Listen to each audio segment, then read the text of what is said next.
All right, boys and girls, today we are going to talk about spectacle. So, for this week, you read a short story from Nelson, 8 o'clock in the morning, a little snippet from Plato's Republic, his famous Allegory of the Cave, and the first chapter of Guy Debord's The Society of the Spectacle. And these are all very different readings, but they have some interesting things in common. They differ from each other in some interesting ways, and at least some of them are susceptible to some interesting sorts of criticisms. And I think reflecting on these readings can maybe give us a vocabulary for describing some anxieties that people have about the way that society is organized today. Okay, first let's talk about the similarities between these different readings. Well, each of the readings depicts a society in which there is, for the vast majority of people, some kind of gap between appearance and reality, between how things seem and how things really are. And we could call this an illusion. And this illusion involves somehow distracting people from their, real interests or what would really make them well off with representations of things. So in Nelson and in Debord, these are representations that we see in the mass media, that we see on the news or in advertising or in propaganda or in entertainment. And in Plato, these representations are shadows on the wall, which are projected by puppets, which are controlled by the puppet masters who represent something like the ruling order, the people in positions of power in society. Okay, so all of these pieces depict societies where people are distracted from what their best interests are by false or misleading representations. Okay. And because these illusions distract people from their best interests, they serve to justify a social arrangement or a way of organizing society and distributing power in a society. And these social arrangements are generally not very fair. They're not very good ones. So in Nelson, social arrangement is whatever's going to be in the best interests of the lizard people. In Plato's cave, it is whatever's in the perceived interests of the puppeteers, the ruling elite. And in the case of Debord's society, the spectacle, the people who benefit from spectacle, at least in some ways, are people who are trying to sell us stuff, people who benefit from increased consumption of things that we don't necessarily need. Okay, so much for the similarities between these pieces. What about the differences? Well, each piece depicts a society that labors under some sort of illusion, but, well, what illusion? The illusion differs from one case to the next. Nelson depicts a society where mass media, news, propaganda, entertainment, and so on, are used to send messages that we should conform to and acquiesce to a way of life which is not actually good for us.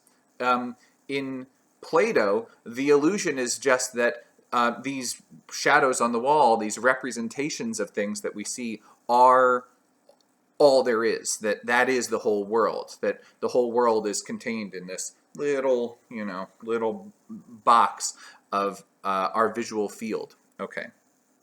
And in Debord, the illusion is a little bit hard to recover from his text. He's not always 100% clear, but he is especially clear in places. He says it is the ruling order's nonstop discourse about itself.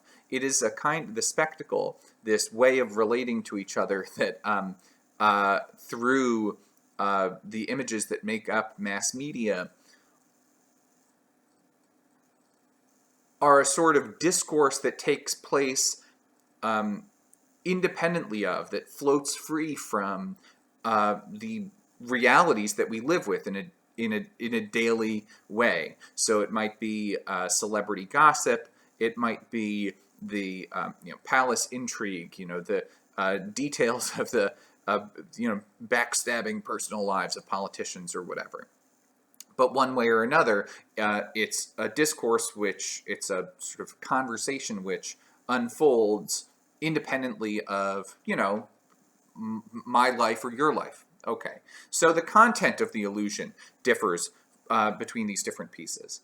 One difference between Debord's spectacle on the one hand and Plato and Nelson on the other is that the spectacle, the way of relating to each other that we get from through or mediated by the mass media, is not designed by any one person. There's no group of people who wake up in the morning and think, how can I deceive people today? Or, well, maybe there are some such people, but they're not single-handedly responsible for the spectacle in general. Okay. Whereas in the case of Nelson, it's the lizard people, it's the fascinators who are doing this. And in the case of Plato, it's the puppeteers who are some kind of ruling order. Okay. Interestingly, in the case of Debord, and to some extent in the case of Plato, everyone is deceived. So in Debord's case, everyone is subject to the spectacle. Everyone relates to other people through through the mass media. Our identities and desires are formed by engagement with advertising and propaganda. Our sense of who we are comes from the political identities, which are defined in terms of the news. Okay, so this is the case for rich people. It's the case for poor people. It's the case for powerful people. It's the case for powerless people. Similarly, although slightly differently, in Plato's Allegory of the Cave, even the puppeteers are still stuck in the cave. They still don't really, while they have some understanding that the shadows on the wall of the cave are not ultimate reality. They are not the deepest level of describing what there is, that there's more to the world than the shadows themselves. They still are stuck in the cave. They don't know about the world outside of the cave. Okay. But in Nelson's case, the fascinators, the lizard people, see one another and they communicate with one another. They're not deceived about the nature of the society in which they live. Okay, so these differences are worth pointing to because it's worth asking which of these pieces, if any, best models or gives us the most fitting vocabulary for describing whatever sort of deception we might labor under in our society here in 2021 in the United States. Okay. But maybe now is a good time to bring in some possible objections. I'm going to use my Objection Owl today. Okay, what possible objections are there? Well, one possible objection is that this all just sounds like just a zany conspiracy theory, right? Usually when people say that there is some hidden cabal of evil people with special interests who are trying to deceive all of us, they're wrong. Some conspiracy theories are true. The FBI really did try to get Martin Luther King to kill himself. Every now and again, conspiracy theories do turn out to be true, but most conspiracy theories are in fact false. The Flat Earth Society is wrong. The Earth is in fact a sphere, roughly. NASA isn't lying to you. Your eyes aren't lying to you when you get on an airplane. QAnon is wrong. Donald Trump is not working with JFK to route pedophiles from Washington, D.C. Russiagate is wrong.